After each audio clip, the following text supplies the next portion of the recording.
empiezo a pagar. O sea, son las mismas fotos todos los meses. ¿Cómo estoy pagando el mes?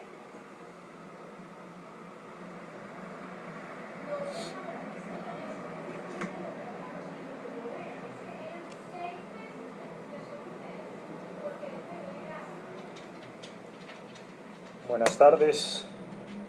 Quisiera consultarles si ya me escuchan y si me pueden ver en este momento.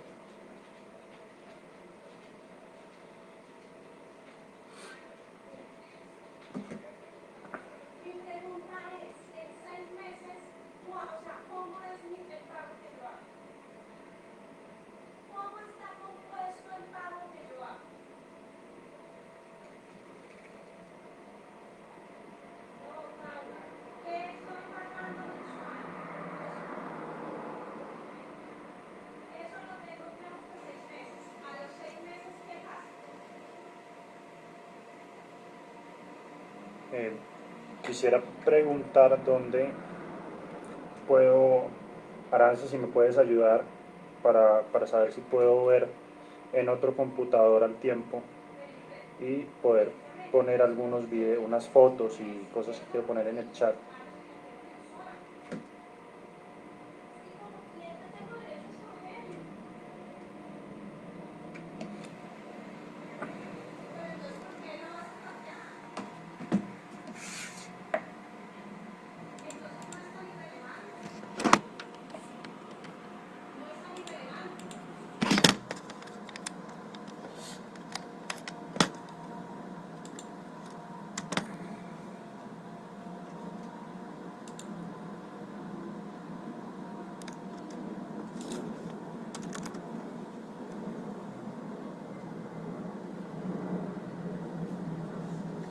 Príncipe, buenas tardes. Estoy viendo su saludo. Estoy intentando conectarme a la conferencia a través del otro computador para poder compartirles algunas imágenes. Sí, pero es que con lo que me está pasando no, Felipe. Porque yo tengo la información hace 15 días distinta. Eso que tú ves aquí, no, eso es hasta 6 meses. Ah, no, entonces espere por favor que me sale 6 meses. Ah, yo diciendo, ¿qué dice? Bueno, Aranza, buenos días, ¿cómo estás? buenas tardes. Bien, ¿y usted? Bien, gracias. Te quería preguntar cómo puedo hacer para ver en otro computador el en vivo y poder poner, para poder poner en el chat, porque no sé cómo poder poner imágenes que quería compartirles a las personas en la presentación. ¿Y cómo lo hago? O sea, ¿cómo hago para enriquecer? Porque a mí sí, como llevo con clientes que preguntan lo mismo y entonces inmediatamente me aparece como que hay otra variable que enriquecer. Saludos a todos desde Bogotá, Colombia. Denos unos minutos mientras arreglamos una duda sobre cómo poner unas imágenes para poder compartirles y arrancamos con la conferencia. Pero sería un ejemplo. Me manda un correo al chat y yo le comparto el link.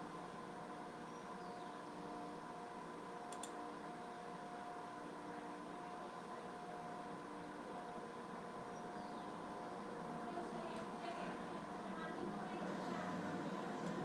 Digamos, si yo tengo derecho a tener un link, yo lo comparto.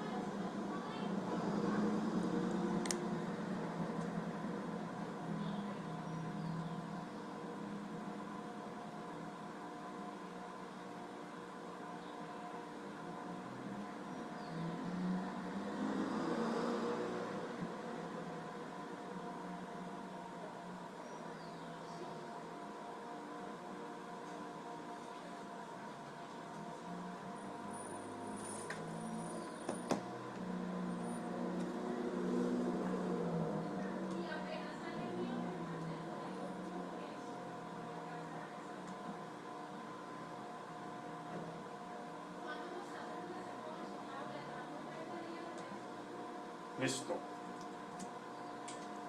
Pero ya revisaste que no haya más temas que cambiar, que la semana hay un tema, la semana hay otro, o sea, cada semana me está saliendo una cosa distinta. Bueno, perfecto. Ya logré arrancar con la presentación para ponerles algunas imágenes en el chat, así que estaré compartiéndoles algunas imágenes de esta forma si lo logramos.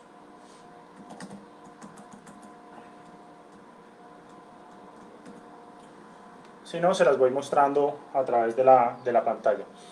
Bueno, un saludo a todos los que nos están viendo en México, a KM, UAH, muchas gracias por esta invitación, al doctor Jean-Louis Viñá, nuestro príncipe Bantú de Camerún, una gratitud enorme, y si nos está viendo, a mi querida amiga Gloria, que hizo este puente para que yo esté con ustedes hoy compartiendo, muchas gracias.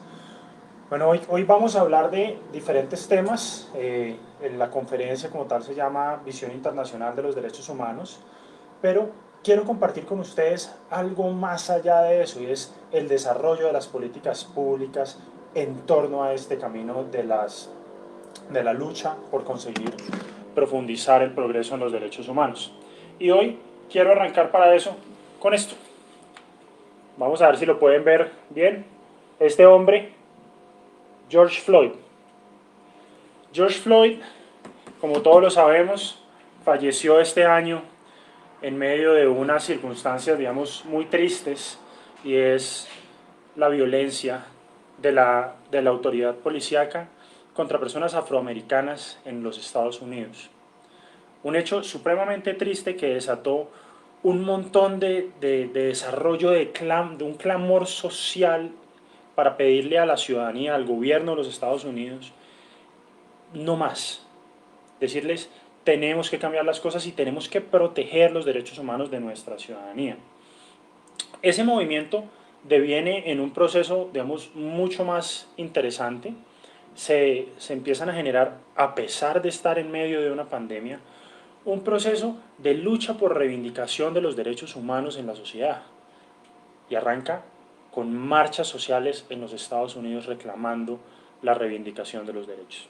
Bueno, pues eso tiene una transición y deviene en un proceso de marchas y de ataque y vandalización a ciertos íconos culturales. Yo les traía una serie de imágenes, pero no las pude poner.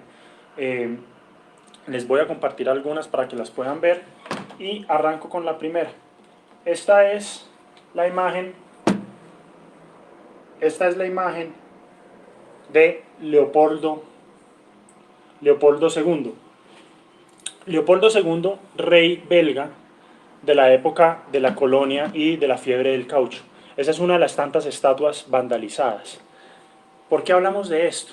Porque el movimiento de Black Lives Matter, que empieza a solicitar un cambio en la cultura estadounidense, empieza a generar los siguientes ataques a esos íconos que han sido, entre comillas, opresores de la historia. Lo hacen con Leopoldo II. Siguen. Hay un ataque al monumento, a la estatua de Edward Ward Carmack, un hombre que ciertamente fue en su momento un opresor de los derechos y un esclavista.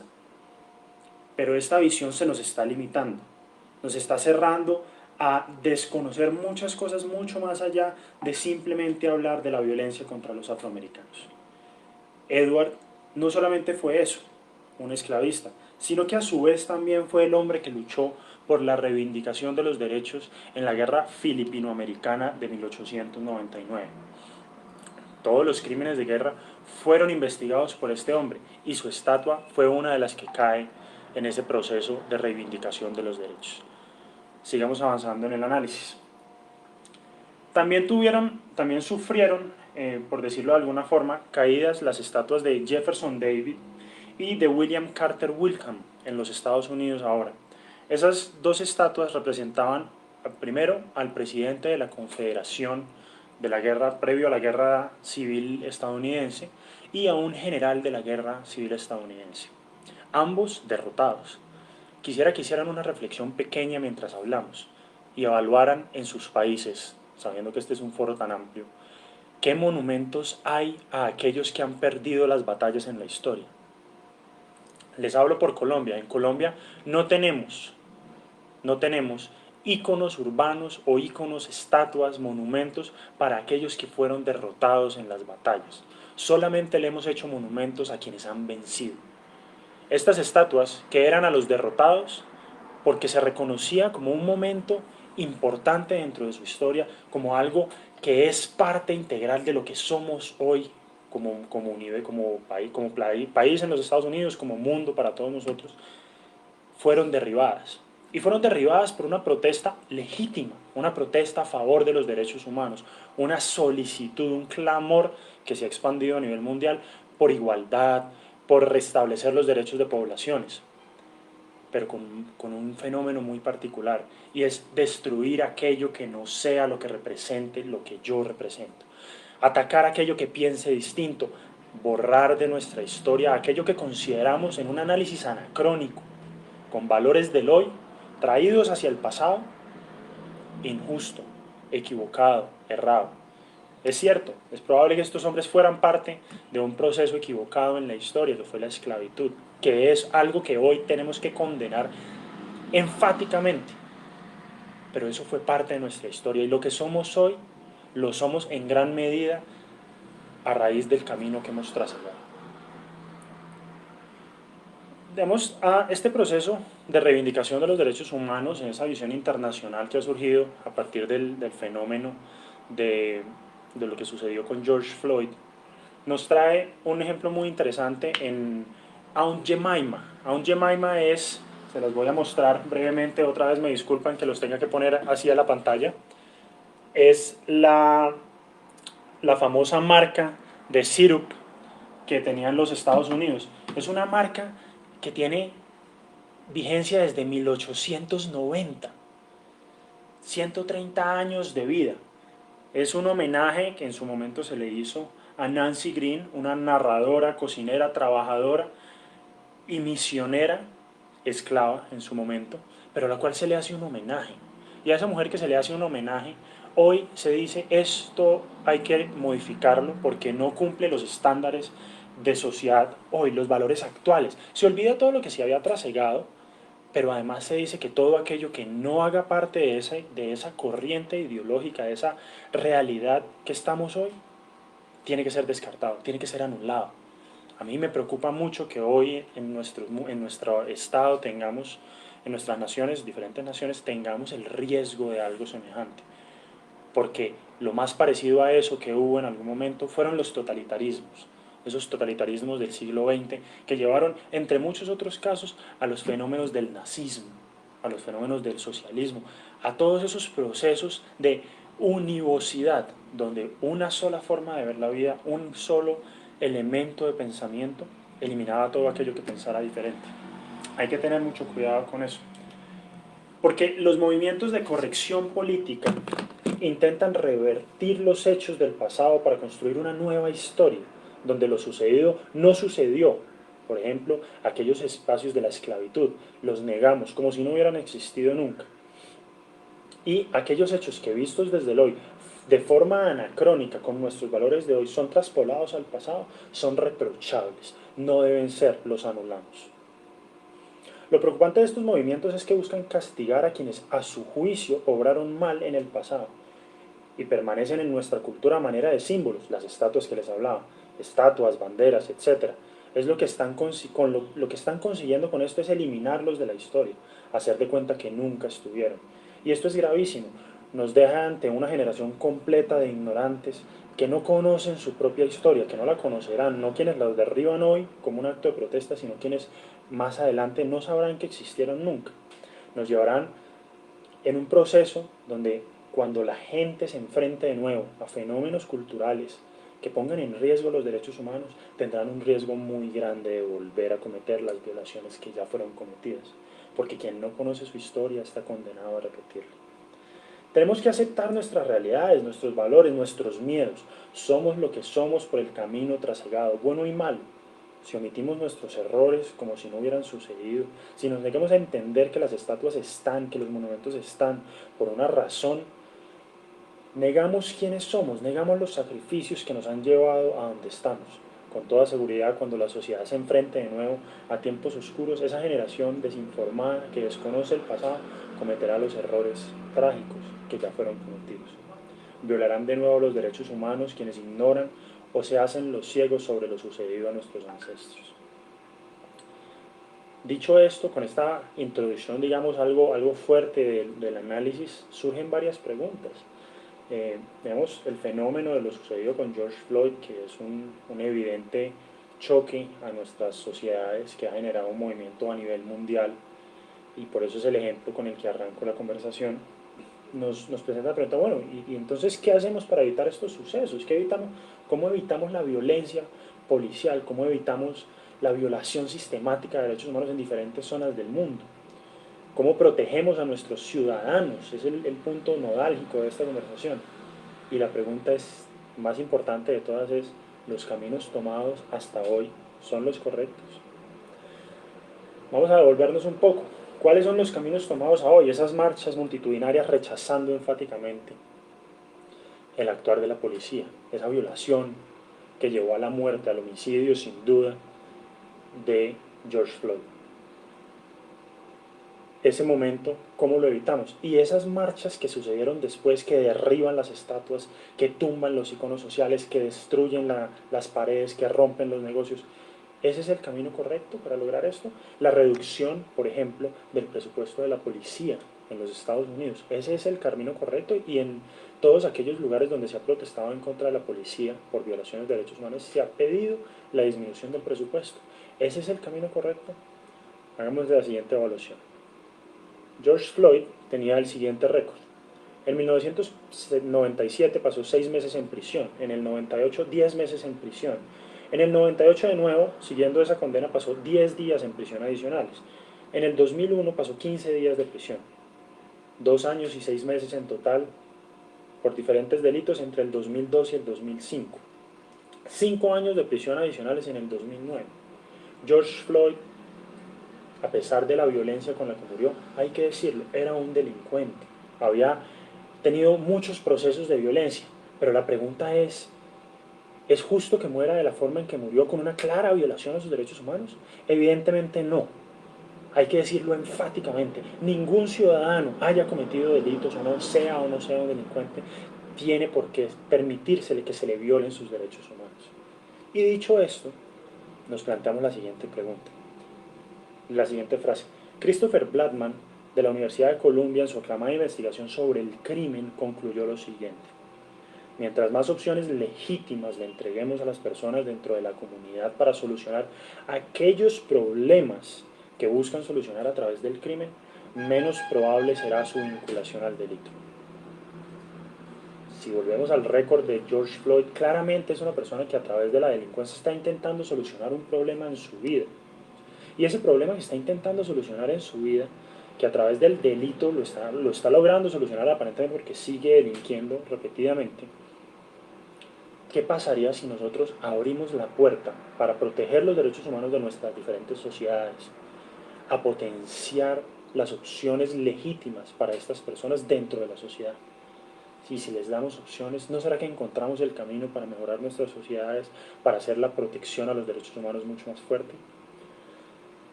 Si esto es así, como lo decía Blattman, entonces lo que debemos hacer para lograr proteger los derechos humanos no es vandalizar, no es acabar los iconos históricos, no es rayar las paredes, no es hacer grafitis, ni tomar medidas contra aquello que no sea o piense como nosotros, alejándonos, claro, de esos espacios de totalitarismo ideológico. Debemos tener mucho cuidado con la violencia para expresar las ideas. La última gran oleada fueron esos totalitarismos. Voy a hacer una pausa para decirles que espero con mucha ansia sus preguntas. Voy a intentar hacer la presentación por ahí de unos 40 minutos para que al final me pregunten lo que quieran que conversemos, y seguimos en esto. Con este análisis que estábamos haciendo, cuando uno dice, bueno, entonces si el camino no es ese proceso de atacar los íconos, de mostrar nuestra rabia, con nuestro inconformismo con este proceso de violaciones sistemáticas, si las hay, a los derechos humanos, entonces, si ese no es el camino, y el camino es, como dice Blattman, intentar dar unas nuevas opciones legítimas para lograr el desarrollo de los derechos humanos. Entonces, digamos que tenemos dos caminos. El primero, mostrar esa rabia, esa injusticia a través de la violencia, y un segundo que es cómo lo hacemos, cómo logramos esas opciones legítimas. Bueno, pues lo primero, hay que dar una mirada al pasado para ver qué es lo que sucedía en su momento y si en realidad eso ha sido sistemático, esas violaciones han sido sistemáticas. Donde, para hablar del caso, digamos, universal, hablo primero de los Estados Unidos, donde les quiero contar que en el año 1950, en los 50 en los Estados Unidos, los housing projects, que son esas zonas, esas casas de interés social, esas viviendas de interés social, eran zonas sin violencia, eran zonas sin grafitis, eran zonas con una anécdota muy curiosa que relata el New York Times, que dice: los sábados era común que los barrios populares dejaran sus casas abiertas, sin llaves siquiera, para que los chicos del barrio pudieran entrar a las casas a ver televisión en conjunto. ¿Qué les quiero decir con esto? Que esas zonas que se volvieron violentas, que hoy son consideradas violentas, que a las personas hoy le tienen miedo, eran zonas tranquilas. ¿Por qué? Porque eran zonas de desarrollo urbanístico, eran zonas de apertura, eran zonas de crecimiento económico en ese momento. Tanto así que Milton Friedman, el reconocido, digamos, académico para esa época, estudiaba en Columbia. Quien fuera su esposa durante muchos años, él se casa en 1938, era un conocido visitante del Salón Savoy en Harlem, y decía, se encuentran los relatos de su época, que se sentía totalmente tranquilo de poder pasear por el lugar sin miedo alguno a poder desarrollar sus actividades, en la noche salir de sus fiestas, y eran unos espacios tranquilos. Es decir que en el momento que nosotros le damos a las zonas que son, en teoría son peligrosas, son deprimidas, opciones de desarrollo, la criminalidad reduce, las violaciones sistemáticas se reducen. Quiero, digamos, avanzar un poco para no quedarnos en este espacio mucho tiempo, con una reflexión sobre lo que ha sucedido con los iconos sociales que han sido derribados. Y lo primero que les quiero es decir que hay que tener mucho cuidado con tumbar los símbolos de la esclavitud, que nos hace creer que el problema se limita a eso, como en términos de violaciones de los derechos humanos, cuando en realidad las raíces de la violencia de los derechos humanos son mucho más profundas. Esa creencia que hemos proyectado con los procesos violentos para reivindicar los derechos impide separar los verdaderos problemas de aquellos que están en la superficie. Simplifican al punto del ridículo, banalizan el problema. Nos deja enfrente a lo más grave y peligroso, la ignorancia. ¿Y por qué hablo con tanta fuerza sobre derrocar o no derrocar los símbolos? Porque cuando uno habla de los símbolos de la esclavitud, tiene que hablar de varios y darse cuenta que derribarlos lo que haría sería derribar una parte de nuestra historia. Les voy a mostrar ahora algunas fotos.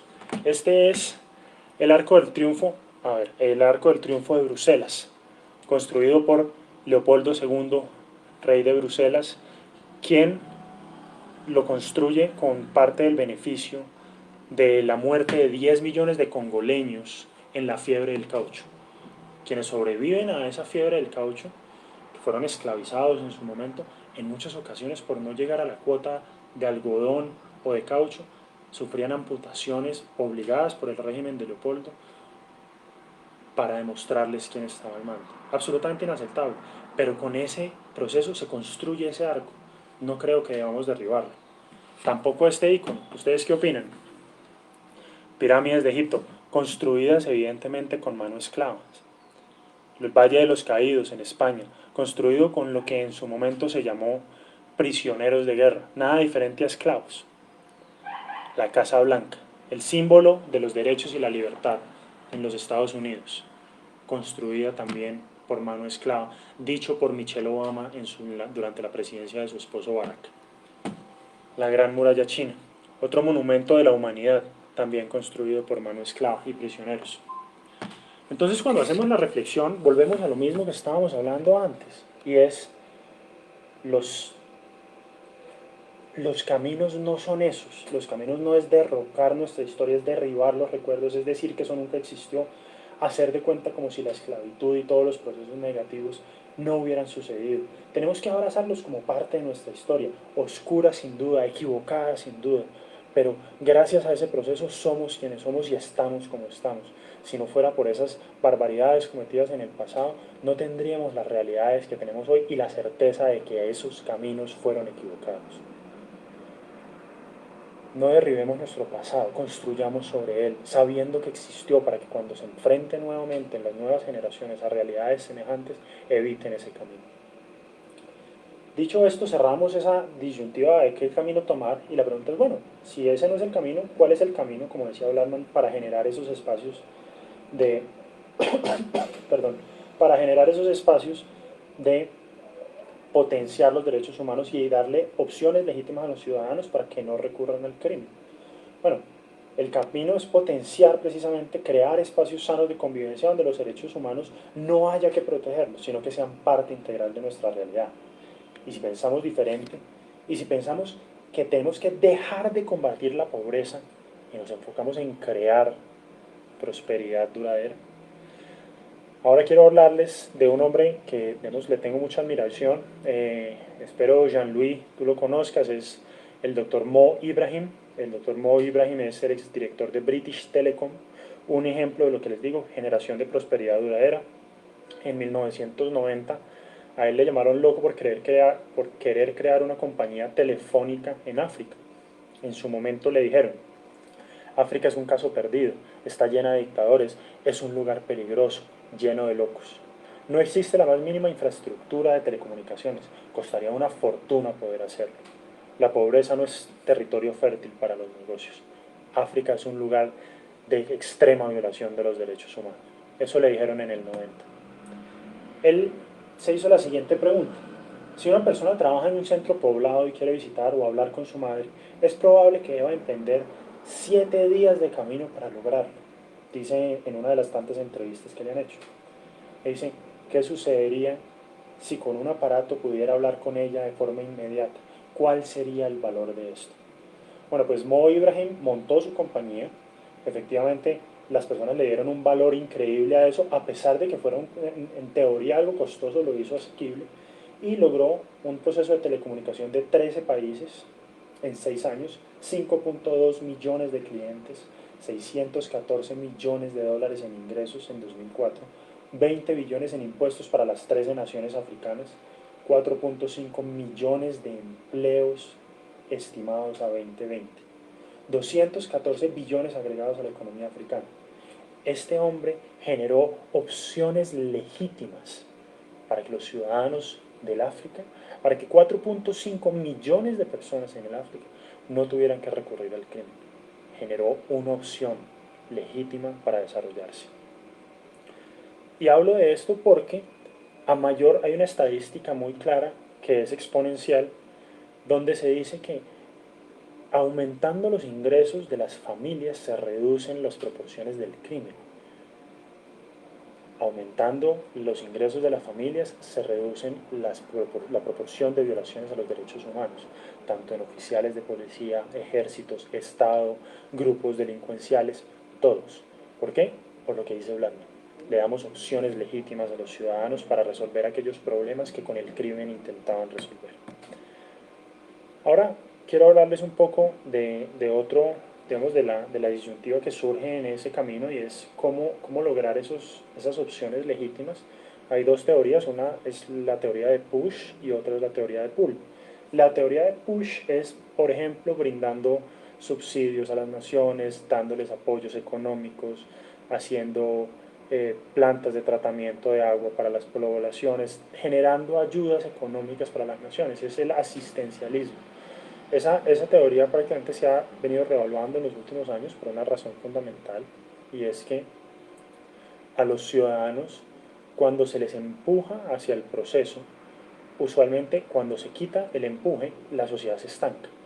Hay unos claros ejemplos de plantas para extraer agua de la tierra en África, se instalaron más o menos 600 desde el año 90 en uno de los países, no recuerdo cuál exactamente ahora, y la evaluación que se hace es que en un periodo de 3 meses el 60% estaban dañados, en un periodo de 6 meses el 80% y a los 2 años no quedaba ninguno funcional. Y no hay una necesidad de la sociedad para seguir alando en ese proceso. En cambio, el pool nos trae unos ejemplos maravillosos. Y aquí, como esto es una visión global en el término de los derechos humanos, nos trasladamos a Nigeria, año 1988. Y arranco con esta imagen que quiero compartirles. Esos son unos noodles. Nadie pensaría que los noodles iban a cambiar la historia de Nigeria. Y la cambiaron porque cuando llegaron los noodles a Nigeria, millones de nigerianos vivían con menos de $2 al día de ingresos. Era un país con profundas violaciones y una crisis extrema de los derechos humanos. Había una dificultad social muy grande para lograr al menos 3 comidas al día por el presupuesto ciudadano. No existían consumidores claramente de noodles en el país. Incluso el presidente de la compañía dice que cuando abrieron, los ciudadanos creían que les estaban vendiendo gusanos. Bueno, pues el camino de transición de esta compañía llevó al desarrollo pool. Ellos querían montar su compañía y en ese camino generaron 621 millones de dólares anuales a la economía nigeriana, 19 millones de dólares en sueldos a sus trabajadores, cambiaron totalmente la realidad de los nigerianos, 12 millones de dólares en impuestos para Nigeria, perdón, 180 millones de dólares en inversión social en el sector manufacturero, 8.570 empleos, 8.570 opciones legítimas para los ciudadanos, 42.850 empleos directos, 13 plantas, 2.500 distribuidoras y 30.000 subdistribuidoras. En total lograron construir 16 compañías completas. Pero más interesante aún, transformaron la realidad social con esa generación de necesidad. Para, para lograr promover su compañía necesitaban generación de energía eléctrica, pues empezaron a construir una red eléctrica en las diferentes zonas de Nigeria para que sus ciudadanos pudieran consumir el producto que ellos vendían. Plantas de tratamiento de agua para poder echarle agua a los noodles para poder acompañar el proceso de su planta. Desarrollo de logística. Son una compañía ahora con una de las logísticas más grandes del mundo. Ellos mismos producen la logística para su compañía. Han logrado incluso el 92% de la logística necesaria para potenciar el consumo de sus productos. Y después de todo este proceso, proyectos sociales, becas académicas, prótesis para personas que las necesitan, cuidado de huérfanos y, más importante, al final, un desarrollo económico para la promoción, protección y apoyo a la construcción de una Nigeria sin violación de los derechos humanos. Con esto lo que les quiero decir es hay que hacer un trabajo de potenciar el desarrollo económico de forma tal que logremos emprender con mucho empuje la protección de los derechos humanos. Y los derechos humanos se protegen en una sociedad, como lo hablamos, en un desarrollo exponencial. A mayor capacidad de ingreso de las familias, a mayor estabilidad económica, se reducen las tasas de crimen, se reducen las tasas de violación de los derechos humanos. Logramos estabilizar socialmente las sociedades. Y con esa estabilización social lo que se logra es estandarizar un proceso de vida donde la protección de los derechos humanos es algo que ni siquiera se tiene que mencionar, es que se tiene que dar por sentado, porque nadie tiene la necesidad del crimen.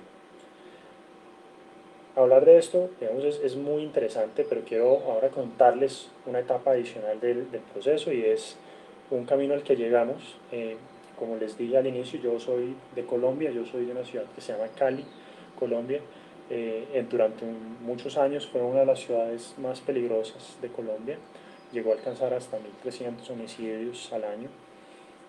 Es un proceso que gracias al trabajo con la comunidad, con la sociedad, generando desarrollo económico, se ha reducido notablemente en términos de violaciones de los derechos humanos, de ataque a la sociedad, de violencia, de homicidios, de narcotráfico. Todas esas soluciones negativas se han ido disminuyendo y les quiero contar uno de los ejemplos interesantes de este proceso. Este proceso se llama Papas TIP. Papas TIP por Papas para el Tratamiento Integral de Pandillas. Y aquí les muestro las imágenes. Este barrio que alcanzan a ver aquí se llama Potrero Grande. Es uno de los barrios más peligrosos de Colombia. Es un barrio reconocido por ser hospedaje, pues la zona donde viven algunas de las personas del narcotráfico, de las bandas delincuenciales. Es uno de los barrios con mayor número de homicidios por habitante. Es una zona reconocida donde la policía sabe que hay incluso personas que son sindicadas de ser homicidas a sueldo. Esta es una de las zonas más peligrosas de la ciudad. Por mostrarle algunos de los ejemplos de las noticias a los días, siempre con hurtos, con inseguridades. Y en ese camino les muestro a una persona a la que le tengo mucha admiración. Él se llama Orlando Alvarado. Es este hombre que está aquí junto a mí en esta foto con la comunidad. Orlando decidió construir un proyecto de generación de empleo para su comunidad, donde lo que hacía era ofrecerles empleo a unas personas y vender los productos dentro de la misma comunidad. Papas, como si fueran papas chip, no sé cómo lo llamen en México. Ese producto era construido, era desarrollado, era cocinado dentro de la misma comunidad. Los empleados de la comunidad eran ellos mismos y ellos mismos empezaban a venderlo dentro de la comunidad. El pastor arranca por este proceso porque se da cuenta que es uno de los productos favoritos en la zona. Esta es una de las mujeres y el pastor haciendo el proceso de cocción en una de las, digamos, de las casas que se volvieron, poco a poco se han vuelto plantas de producción. Esa mujer que les mostraba en la foto era parte de una pandilla, era la que llevaba las cuentas de la pandilla, y en el desarrollo de este proceso se sale de la violencia, encuentra una opción legítima para solucionar los problemas que solucionaba a través del crimen y empieza a trabajar de manera legítima para sacar adelante a sus hijos. Esto transforma completamente la realidad y en esa transformación logra traer para sus hijos un futuro diferente, desarrollo para su comunidad y además empieza a generar un proceso productivo. Este proceso productivo ha logrado ser un éxito en el comercio de la zona. Como lo pueden ver, es una zona absolutamente pobre, sin duda, pero es una zona hoy que se está transformando, que las pandillas se están reduciendo en número y que nos ha permitido espacios e imágenes maravillosas como la que les voy a compartir. Este joven que les muestro ahora es el hijo de una mujer y un hombre que en su momento fueron asesinos a sueldo, que gracias al proceso de Papas TIP, Papas para el Tratamiento Integral de Pandillas, han logrado encontrar una opción legítima para solucionar los problemas que no pudieron solucionar y que intentaron solucionar a través del crimen. Y hoy son personas trabajadoras que están saliendo adelante, transformando su realidad y la de sus hijos a través del proceso económico. Se los muestro. Esta es la cara hoy de ese joven. Se ve un poco oscuro, les voy a intentar enviar la foto más adelante, pero esta es una foto tomada el día que deciden cambiar esa realidad y inicia el proceso de desarrollo económico para solucionar y disminuir la violación de los derechos humanos y promover una opción distinta de vida. Con esto cierro la presentación, el resumen, la conclusión de este conversatorio sobre derechos humanos y en especial de desarrollo económico, era poder invitarlos a pensar de una forma distinta el desarrollo económico y de una forma distinta cómo lograr proteger en realidad los derechos humanos de las personas. Y ese camino, creo yo, lo podemos construir y lo podemos lograr de manera conjunta si entendemos que lo que debemos hacer no es vandalizar nuestra historia, no acabar con lo que hemos construido, no negar nuestra historia, porque eso nos llevaría, como lo hablamos durante toda la conferencia, al riesgo de cometer los errores que ya fueron cometidos. Conozcamos nuestra historia y enfrentémonos nuevamente a la realidad con la certeza de que no pasaremos por ahí de nuevo, que no esclavizaremos de nuevo, que no haremos trata de personas de nuevo, que no haremos nada de esas cosas, porque sabemos qué decisiones equivocadas se tomaron. ¿Y cómo solucionamos los problemas actuales? Los problemas actuales los solucionamos a través del desarrollo económico, a través del empuje, a través de darle opciones legítimas a las personas para que solucionen sus problemas de una forma diferente al crimen. Muchas gracias. Es un placer para mí acompañarlos. Espero los que tengan alguna pregunta, algún comentario, los leo a través del chat.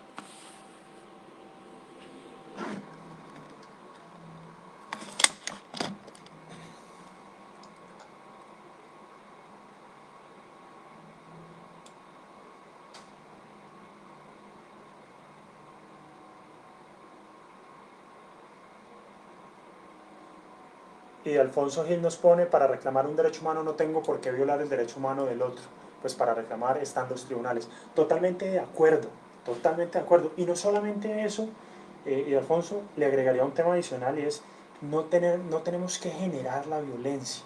Para reclamar nuestro derecho no podemos usar la violencia. Si usamos la violencia somos nosotros quienes estamos violentando.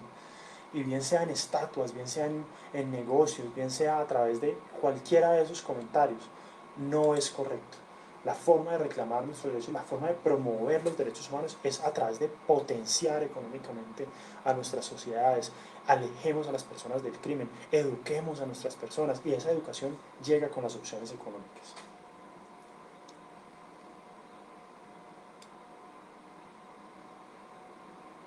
Saludos desde Nueva York, nos ponen.